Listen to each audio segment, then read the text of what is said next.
Have they ever told you those spooky stories about vampires, werewolves, and other mystical creatures? That's what my friends did all the time. Since I'm very emotional, I believe every single word they said.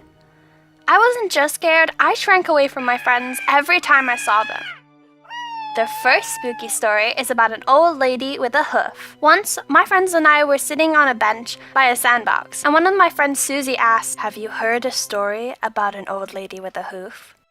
No, what's it about? 50 years ago, there was one old lady. They called her Hoof Lady because she had a hoof instead of her leg. When people learned about this flaw, they began to avoid her, and she had to hang out all alone. As a child, she had to stay home.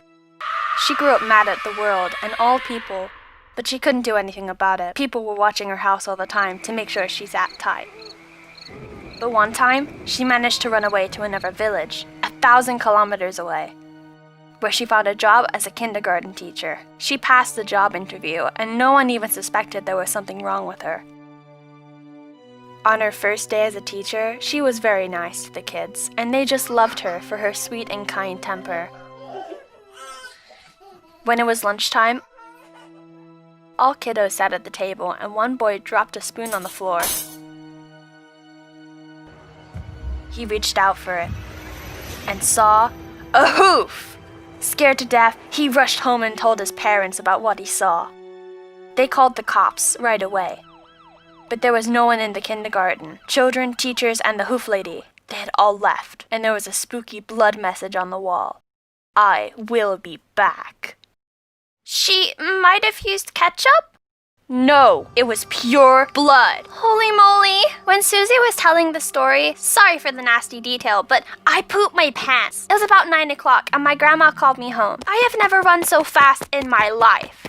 But that was nothing compared to what happened at home. When I was having my tea, I accidentally dropped my teaspoon. I was too scared to reach out for it. It probably was a coincidence, but I was overwrought. I just left the teaspoon where it was and went to my room. And then the most interesting and creepy thing happened. I fell asleep right away after such an overwhelming day. At night, I was dying of thirst, so I forced myself to get some water. I turned on the light and got my cup. Suddenly, someone touched my shoulder and asked, "Isn't it too late to be walking around?"